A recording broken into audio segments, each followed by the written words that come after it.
Hi guys! Thanks for joining me. Today is Hug a Modder Day. Yes, that's right, you need to find a modder and hug one. That includes me, although I'm retired. Many will be returning from a 2-week break, holiday, study time, or whatever it was that you had to do at short notice. Well, they'll be back online soon. People are talking about retired modders having an advantage. I wouldn't worry too much about this. In fact, we touch on this during the upcoming conversation.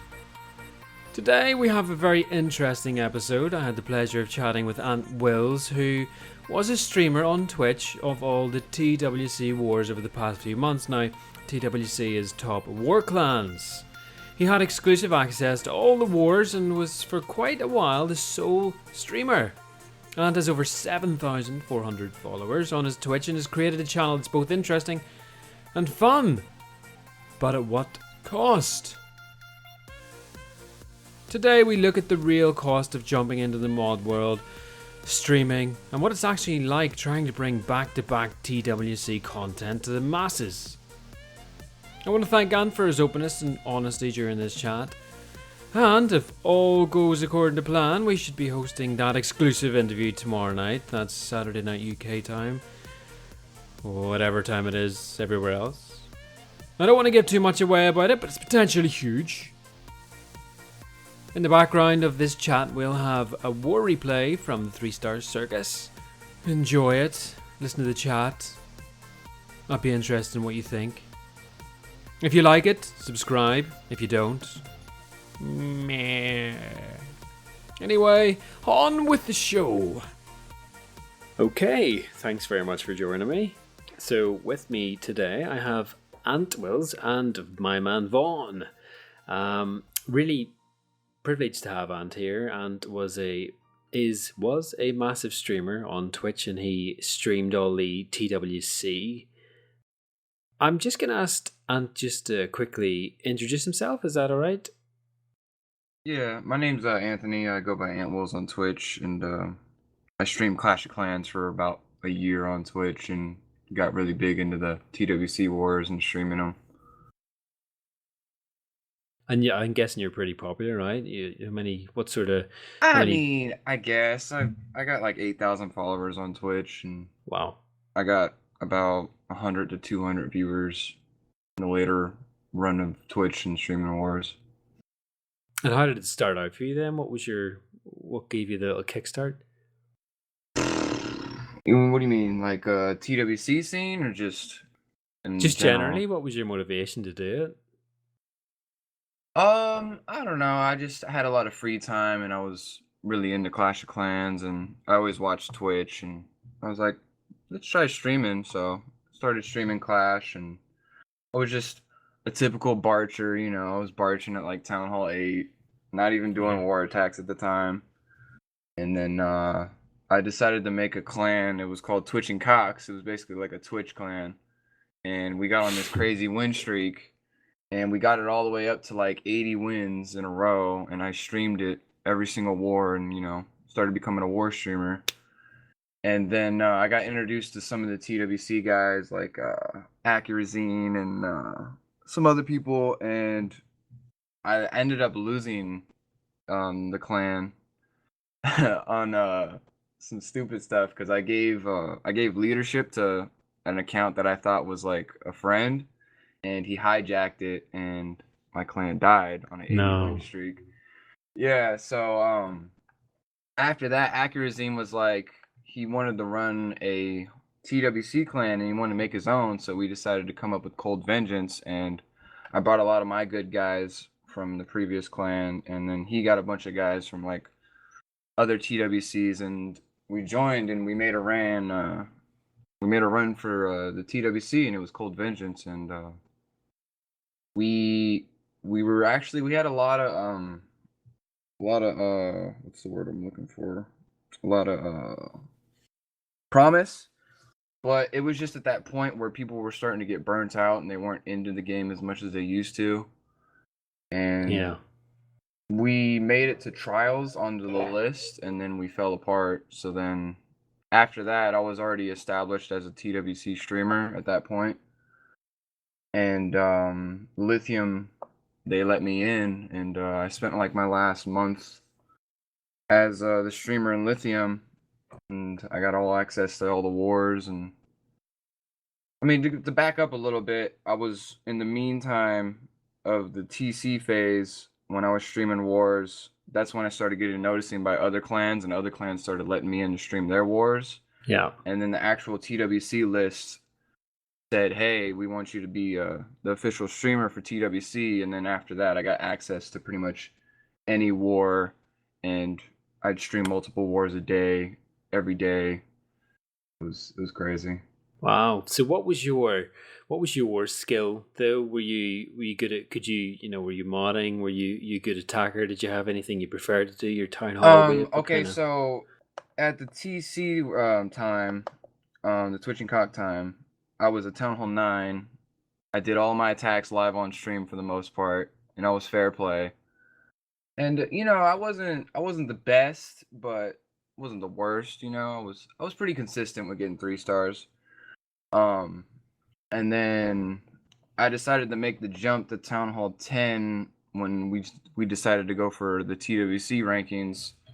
And you want to be a TWC, you pretty much got a mod, because there's no way you're going to consistently 3-star without it, in my Yeah. opinion, at Town Hall 10. So I made the jump and I got into it. I started putting in hours cracking, and I started to get good, but it was hard for me because I had to find that balance between being a streamer and also cracking bases, because I put in so many hours into the stream, I didn't have the Yeah. hours to put in cracking. So it kind of affected how good of attacker I was. So what kind of when you talk about cracking, how much time are you talking to put into one base? I mean, it would just depend on the base. Like when I first started out, it was like 3 to 2 hours. And the more practice you get, the less time. And also, it just depends on the base. If it's a farm war, if it's like anti-3 bases. Yeah, it's a weird thing, isn't it? Once you start getting into it, did you get that kind of, you've obviously made the jump from going fair play to modding, which everybody would have done at one stage or another, because modding wasn't around from the start. But quite late into your Clash of Clans game, you jumped into it. What was it like when you first hand experienced modding for the first time? What did you think of it? I mean, honestly, I was like, why did I wait so long? To be completely honest with you, I mean, it made it a lot funner for me, and everybody wants to be the best, and you want to get 3 stars. That's the whole purpose of the game, and this gives you the ability to practice and make you better as an attacker, because you can practice over and over again. Yeah. So if anything, it just drove me to be better. Question for you, Ant. If the game would have had some kind of ability to run sandbox attacks in the game, let's say like against your clanmates or friendly bases that would have been outside the war and would have been outside of being able to have an unfair advantage in the war, do you think that would have held you off of modding and given you some incentive to stay away from that? Um, Honestly, I don't know. I mean, I feel like that could have really helped the game in general, as far as like, overall players being better at the game. But I don't know. In TWC, it was you either modded or you weren't a TWC. Like, you just had to. It wasn't really an option. Yeah. For the benefit of the casual audience, can you define TWC and kind of put some color and Oh, some context around um, around the acronym, what it means, the scene, the expectation, the pressures? I mean, spend a couple minutes, I think fleshing that out for the audience. okay, so TWC stands for Top War Clans. It's pretty much a ranking system that a bunch of guys came up with, and basically just a ranking system. And whenever you face another clan on the ranks, you get a certain amount of points, and then um, you basically strive to be the best. And pretty much everybody on this list modded. You had to mod because everybody else was doing it, so you had to keep up with them. The only way to keep up was to also mod, so you had the same playing fields basically. And there was a mixed ranking. mixed TWC, and then there was an elite TWC once Town Hall 11 came out. The elite one was all strictly Town Hall 11 wars, and the mixed one was a mixture. It could be 11, 10, and then 9s. Mostly 10 and 9s, though. So, yeah. And the pressures, I mean, everybody wanted to be the best. People were willing to go lengths above and beyond. People would bring in ringers. If you don't know what ringers means, it means somebody that actually isn't a part of the clan. They'd bring them in to do attacks for them so they could win, or they can get an opportunity to win. People would pay people to do hits. There was no limits what some clans were willing to do to win. What kind of money would you get for a hit then? How much? It would depend on the attacker. I heard some attackers would get like $50 a 3-star. It was crazy. I don't know. Wow. Yeah, it was pretty crazy. Yeah, I guess. So there's a couple of things you said there which really interested me. You talked about the time that you invested. So you would have been streaming, and you would have been doing your for your fair play game for a while, and that would have been a very different time consuming experience compared to trying to crack, say, an anti 3-star base and then streaming as well. So how did it actually affect your life and the dynamics of your life once you started modding and playing in TWC and trying to stream it? I mean, honestly, even before I modded, I put in pretty much the same amount of time into the game. It was just, I was wrapped entirely into the game, and I kind of put my social life on hold, to be completely honest with you. I was just wrapped into the game and streaming in general. And then modding, it just added a whole nother pressure because, you had to get 3 stars because you were facing elite competition. It was brutal. So what was your longest stream? So you're doing these wars, and just give people an idea of, because people would have seen you, and I'm sure some people listening to this might have watched they will have if you had a really good subscriber base and loads of followers. I'm sure you probably never really talked about what it was actually like to go through that. I'm interested to hear, what that was like for you with regards to your energy levels, your general health, and what was it like to be, constantly streaming, and your longest stream, how long was that? It'd be great if you could beef that out a bit. Okay, so I started getting really heavy into it when I became the official TWC streamer, and I was by myself, and there was nobody else showing the wars, so I felt like it was on me to do it, and I felt like the viewers deserved to watch these wars, and I was going to do whatever it took to show them all for them, which means sometimes I would stream multiple wars a day, sometimes I'd stream 10 hours a day. I even did a 24-hour with 3 different TWC wars going on. It was rough. It was, like I said, I didn't really have a social life. I put my life on hold, and I was just streaming every day, in and out, and I was really committed. And I wouldn't say it was hard, because I had a lot of fun. I enjoyed it. I enjoyed the people that I met through it. My community that I built. It was some of the best times I had. Yeah, but it must have been hard work. Oh, it was definitely hard work. There was a lot of sleepless nights. Like, there was because you can't control when a clan war happens, because there's a lot of wars are on different timers. So there'd be wars that would end 3 a.m. at night, and I'd be up all night streaming the end of it, or hence there's a war ending at 9 o'clock, like 9 p.m. I'd stream that, and then there's also another war ending at 5 a.m. So I'd take a nap and then wake up a couple hours before it ended to stream that war. Wow. So there was a lot of sleepless nights. It was rough. Yeah. And sometimes the energy level wasn't there, because of sleep, but I still got through it. You must have been on some serious Red Bull. They should have sponsored you.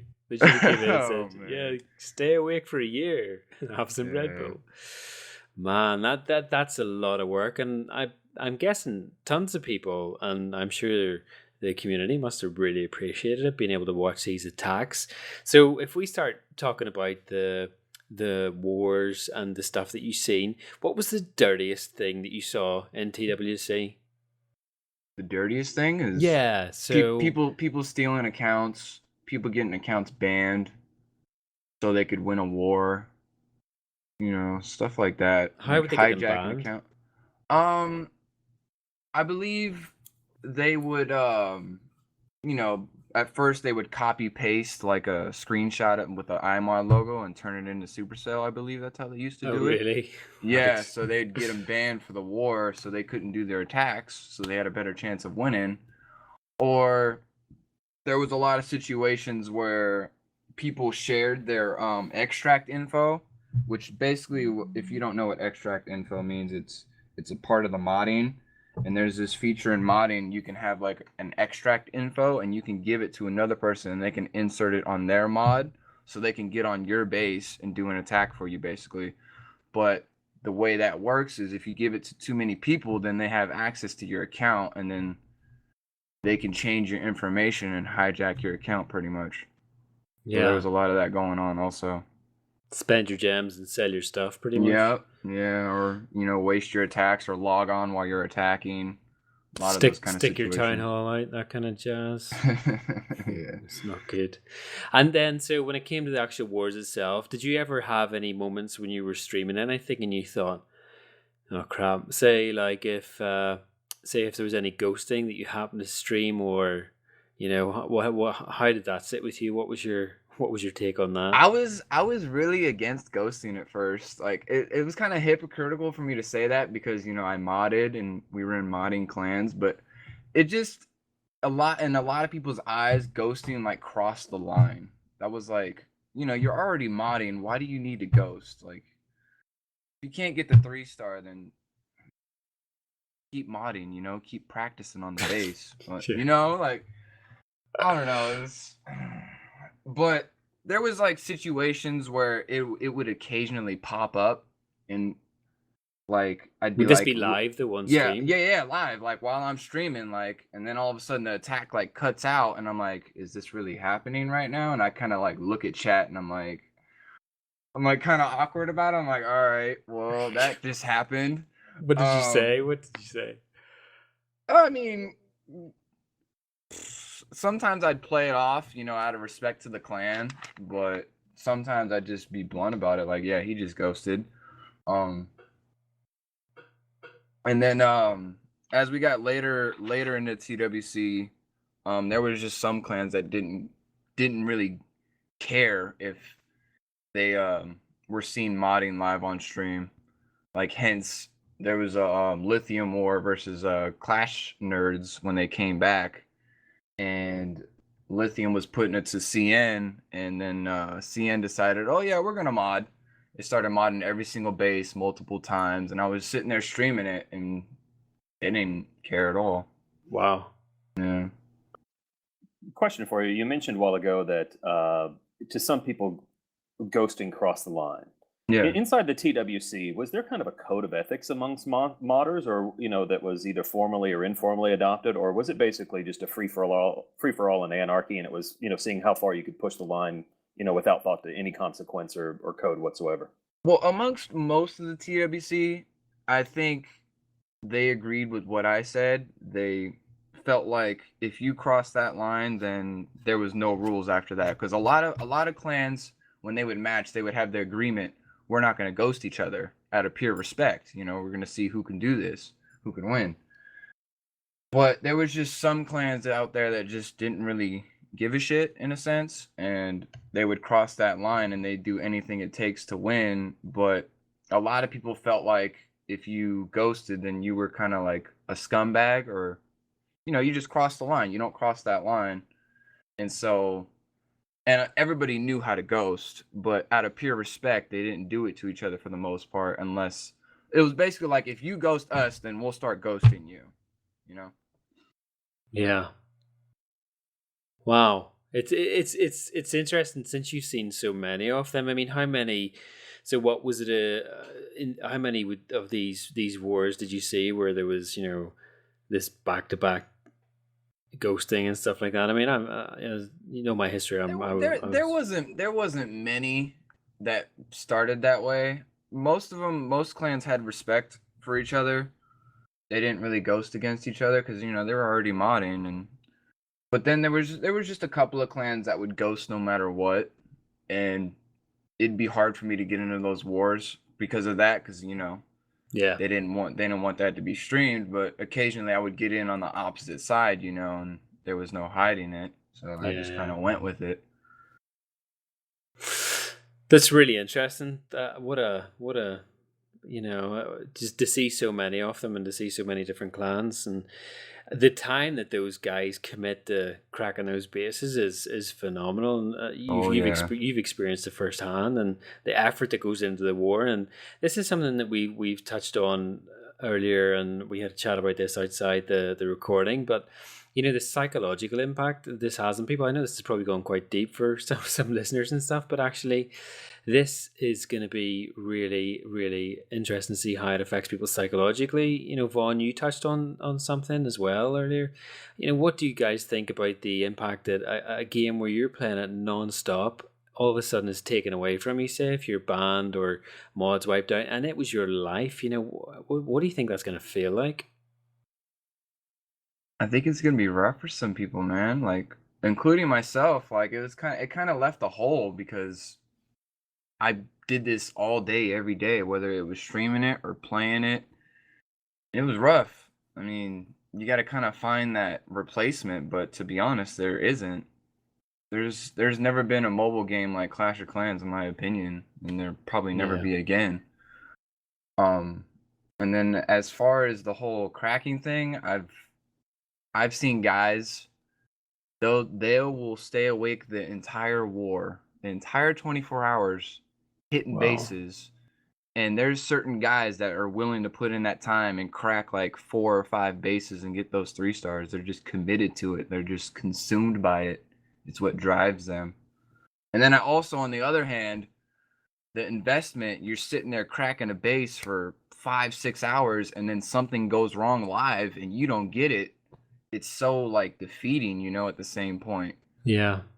But then if you get the 3-star, then it's so gratifying, and it's both fucking ways, It's crazy. But in a sense, that's what keeps you doing it. Yeah.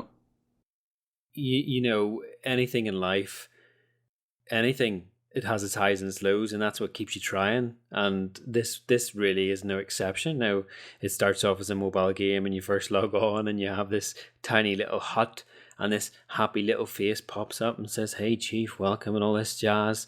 And all of a sudden, it turns into this. Have you ever? I'm going to ask a really silly question here, but have you ever restarted or started a new village since you became really hardcore?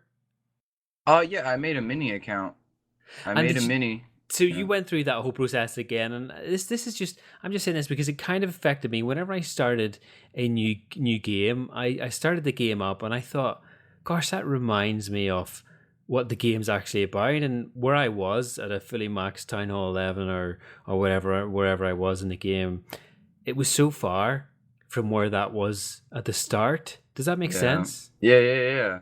Crazy. And it starts off as something quite friendly, quite encouraging, but then it develops into something else, and it does become this obsession or this addiction. Yep. Yeah. I'd say like Town Hall 7, Town Hall 8, when you can start getting a little dynamic in war attacks, that's when it really takes off. I wonder if that was their goal. Supercell's goal. Addiction and... Yeah, I don't know. That's crazy.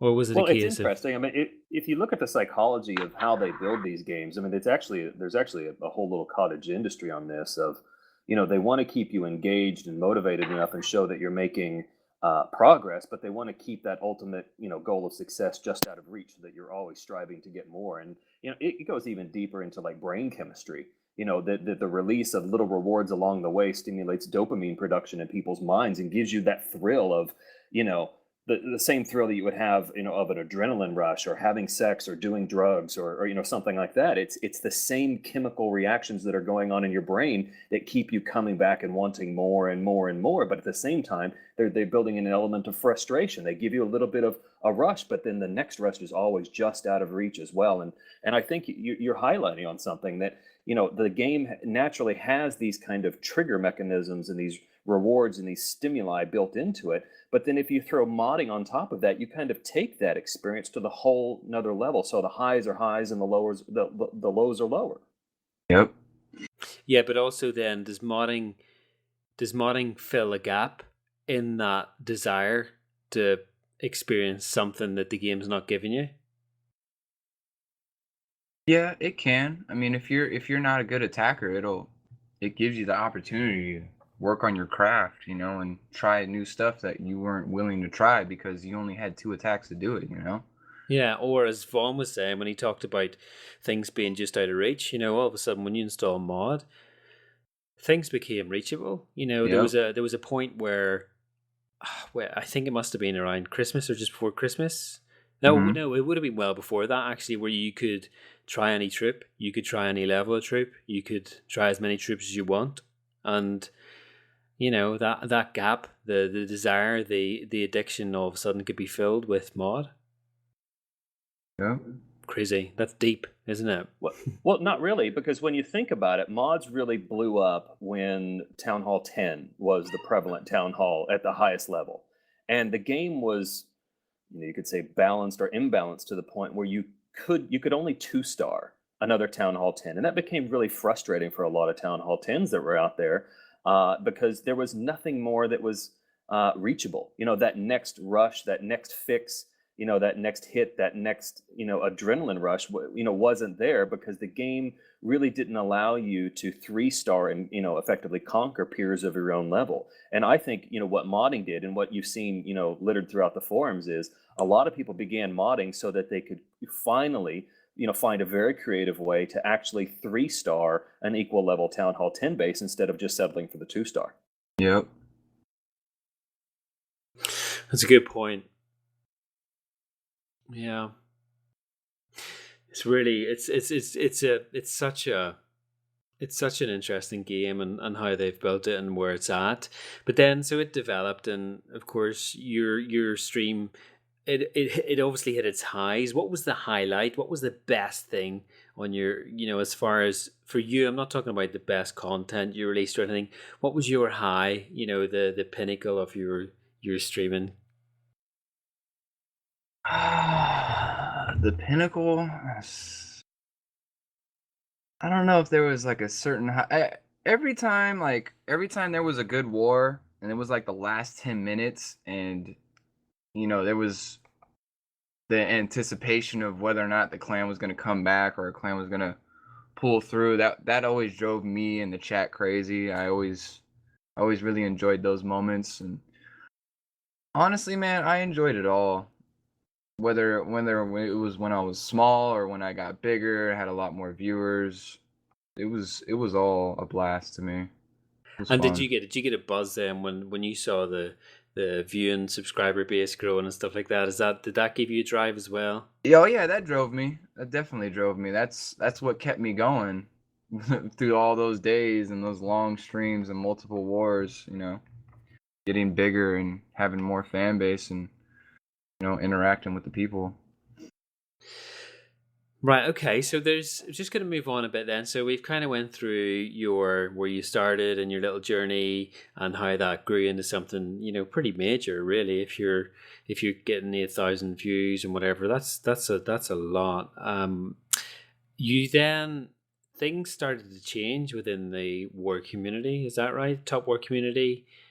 Can you So just talk through? basically, what happened when Christmas, when Town Hall 11 came out, it it it kind of killed the game.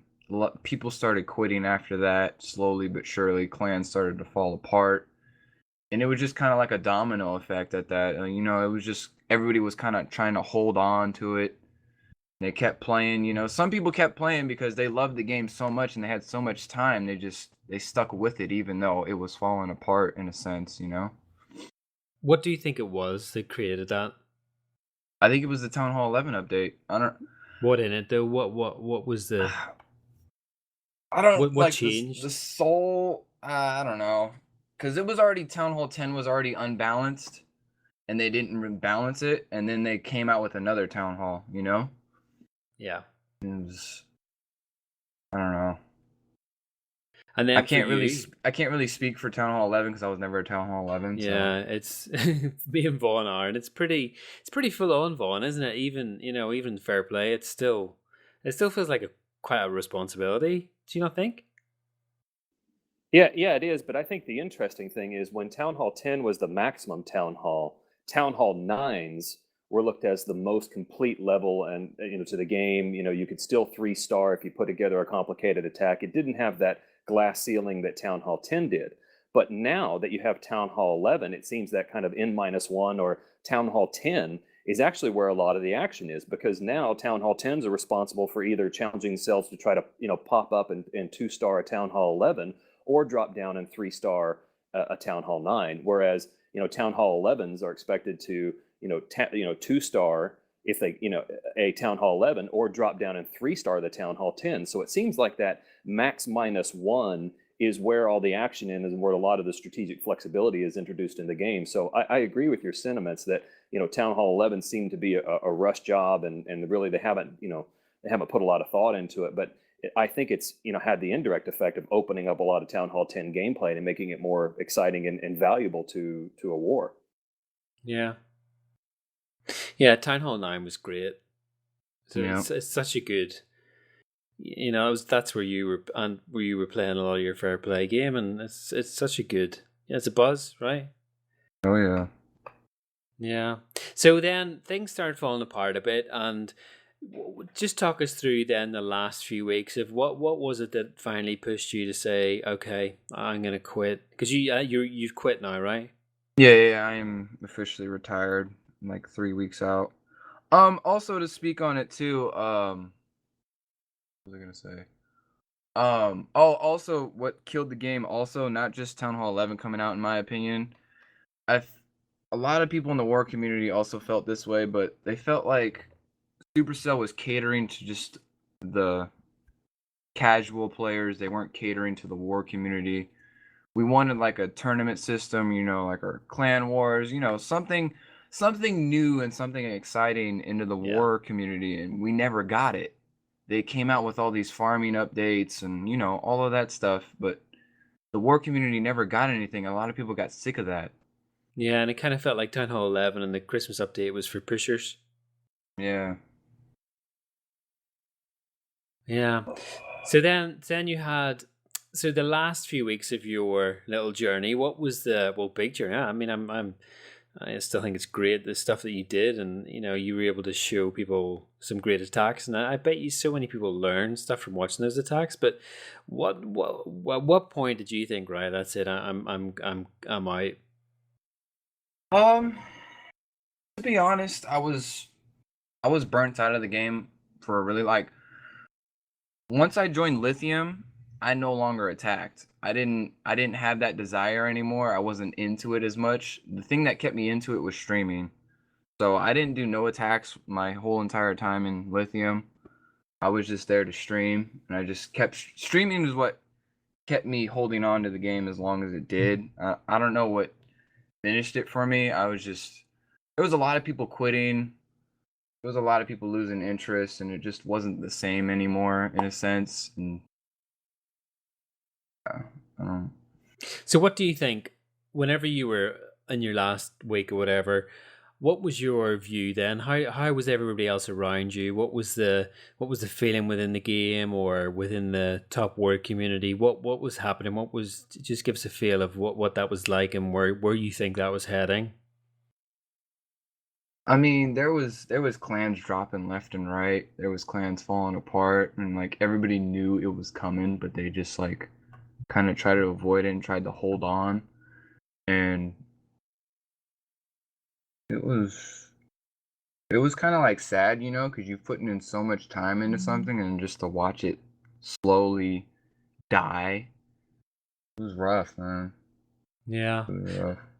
And what have you done since then? Have you been you been outside or what you Oh what yeah, you? yeah, yeah. I mean, I hardly even stream anymore. It's crazy to think. Like I just been, busy getting my life together, because I got to make up for the last year that I invested Yeah, it's a in a lot. sense. Um, I tried to get into Clash Royale, but I don't know. The game's not even close to what Clash of Clans was, in my opinion. Yeah. Uh, It's I um it's an interesting game. Sorry, I just interrupt you. Go on ahead, No, no, Roland. no, it's okay. I don't think there'll ever be another game that will consume me like Clash of Clans did. Yeah. And if if you're playing 24 hours a day and streaming it, it was your life. Yeah, it was. And then all of a sudden for you to go and did you just go just end up going cold turkey then, or was it a gradual process of I'm just gonna log on and again have a chat, or did you just say right, put it down, I'm off? Well, okay, so basically how it went down was when we were in Lithium, there was a TWC, the Top War Clan tournament.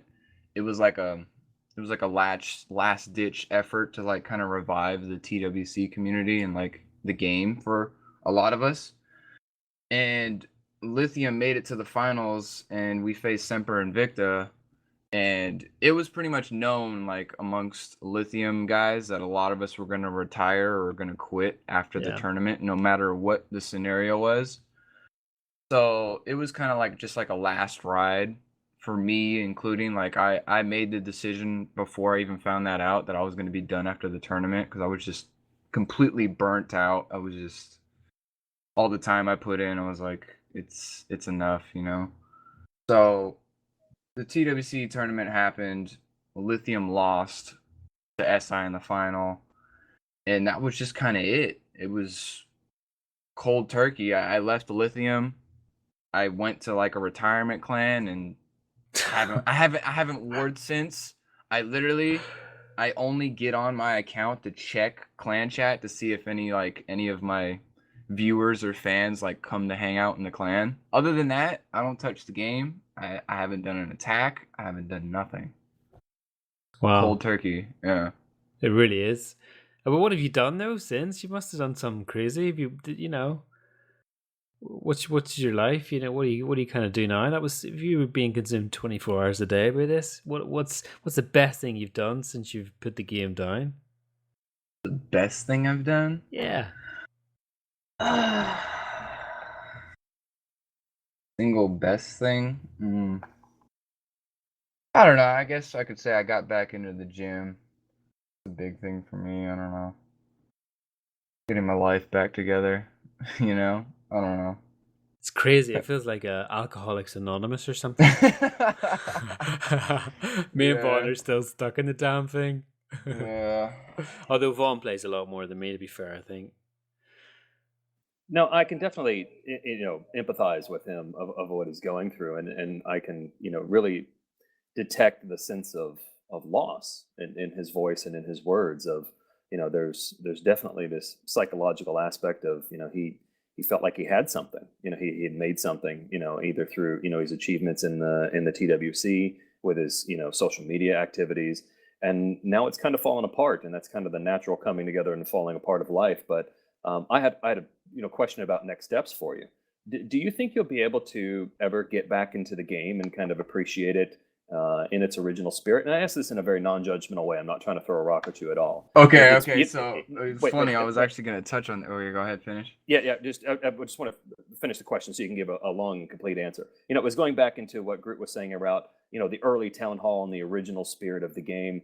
And kind of playing it how it's played. Do you think you'll be able to ever play this game, keep it in the proper perspective in life, kind of pick it up and put it down if the if the attack fails, who cares, move on and kind of enjoy it in a normal way? Or is the genie completely out of the bottle? It'll never go back in, and maybe you'll find normalcy with another game down the road or another activity in life down the road. And I'll let I'll shut up and let you have an opportunity to give a full and complete answer.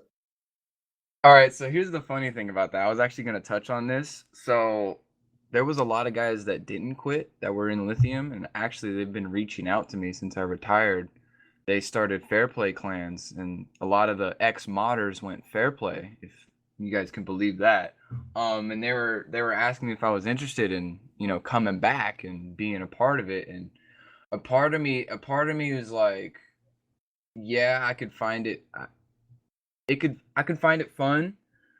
As far as only playing on my mini though, I think Town Hall 9 would be fun, being fair play. But as far as my Town Hall 10 or 11, I don't think it'd be enjoyable to get 2 stars all the time, and not really be able to 3 star. So a part of me, I don't know, I'm still like really burnt out because of all the time I put in and I invested. So a part of me is still hesitant to get back into the game. Like I just kind of need to decompress. But there's also that part of me that's contemplating coming back and, being fair play and hanging out with all the old buddies and, going at it with the Town Hall 9. Who knows? Only time will tell.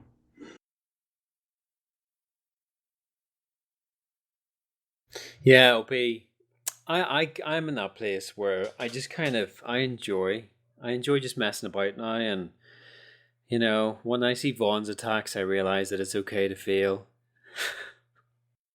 and it's Yeah, okay to be. thanks to your. Yeah, we don't want to talk about Pentaloon.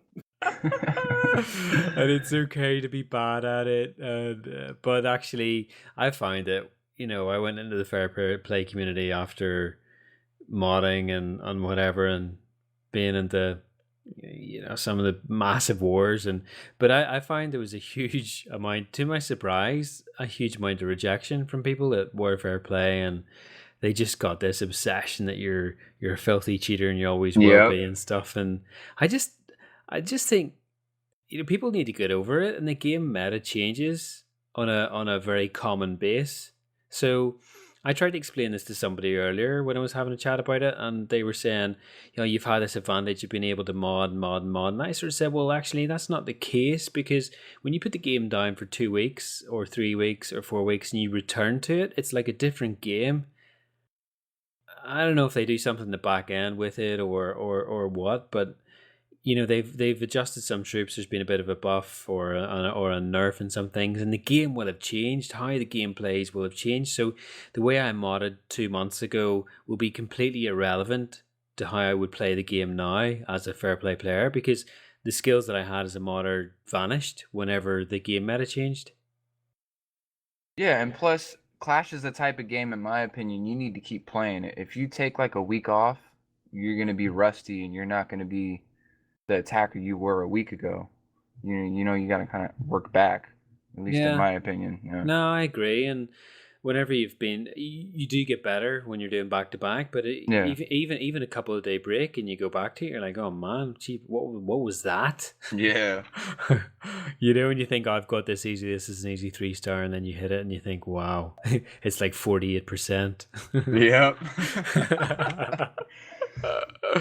No, but man. you guys bring up a great point. I think that what Supercell can do from a programmatic standpoint is introduce more randomness and variability in the game. And I'm not talking randomness, the Archer Queen just does crazy shit Shoots for a no wall. reason. But, shoots a wall for whatever reason. But little tweaks, like when they changed the behavior of the Archer Queen and the Lava Pups, that seemed to throw a lot of different air attackers off, because where they could reliably 3-star things before, now the behavior had changed. And you've got the randomness of skeletons.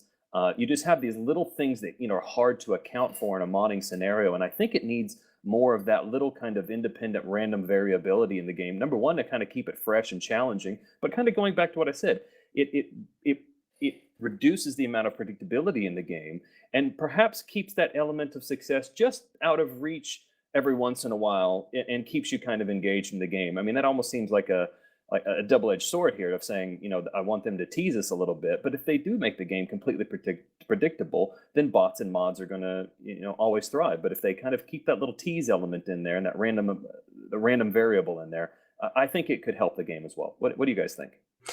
Yeah, I think you're on to something, and I just wonder about, because if you look at the modding and the way that the everything used to work, such as botting and everything, it would be based on the same principles and the same map. So whenever you're playing a game of chess, for example, the chessboard's always exactly the same. But what would happen if you misaligned a couple of squares and it was a digital board and all of a sudden things started to misread?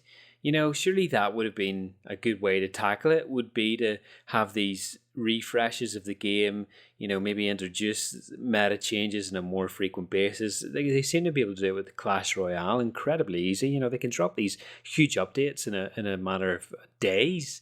There's not tons of sneak peeks. They can say, right, we're going to tweak a few numbers and all of a sudden you're playing a very, very different game. I don't see why they can't apply that to Clash of Clans to keep it fresh and keep it interesting and give the player more playing experience and a more enjoyable experience, and yet it would completely. And I kind of think in a month's time, I think modding and fair play will be a moot point. I think it'll be, you either play the game, you don't, or is that just a crazy fantasy? I think they have a long way to go on the technical front before they get there. I mean, they've, being able to detect those client-side modifications and the code injections is a great first step. But I think if they're really committed to this, people are going to do two things. The modding is going to become more advanced, and it's probably going to go underground to where, you're going to have closed circles of modding communities, and people like Nodus and Xmod who are making it available to the masses, may cease to exist. So I think it's going to be there, and I think the challenge may only get more difficult as time goes on, and what is going to be the response of the modding community, and I don't think it's going to be a widely distributable app. Yeah, and actually we know firsthand that there's something even darker out there, which we'll come to in the next episode, which we'll record on Saturday. But I mean, that's going to be a fascinating chat. I don't want to give away anything now until we've had a chat with this guy to see where it's going. But that'll be a huge reveal, and yeah, it'll be an interesting one. So I don't know. Is there anything else you wanted to touch on, Vaughan? Any other pressing issues you've got for Ant? We've kept him on here for 45 minutes. Well, it's actually getting close to an hour. I don't want to burn any more of his time. If you got anything else you want to, he's got a busy life now with the gym and get there. He's probably going to go paragliding and go to the zoo later or something. No, I wanted to express my appreciation to Ant. I think it takes a certain amount of bravery to come on and talk about these things. And now that modding is, getting shut down in some ways, and it's coming, and a lot of the stories are coming into the light. And look, to be fair, there's going to be a large, segment of the population of people that, on Reddit or, people that are listening to this podcast that are going to have absolutely no sympathy for you whatsoever. And I think to acknowledge that is to again be fair and balanced in this approach. But at the same time, I think on a human level, I can identify with the sense of achievement and the sense of loss that you've gone through. And look, I sincerely hope that you find a sense of normalcy in your life. I think, going to the gym is a great start. That produces all kinds of benefits. You sound like a very smart person, and you sound like you've got your head in the right place on a lot of things. And I hope that, perhaps some of the, contorted, life, that sense of contortion that comes into your life when you kind of get wrapped around the axle and addicted to anything. I kind of hope that'll dissipate in your life, and that you can, return to a solid foundation and enjoy life on its own terms, and not only life, but, maybe this game, maybe another game down the road. So I wanted to express my thanks, for coming on, and thanks for having this conversation. I think it'll be fascinating and interesting for the listeners, and I wish you the best of luck in the future. Appreciate it, man. It was my pleasure. Yeah, thanks very much, Ant, and thank you very much for the summarizing that, Vaughan. Great, and yeah, thank you guys, and we'll call that a day. Thanks for joining me, guys. Take care. Hi.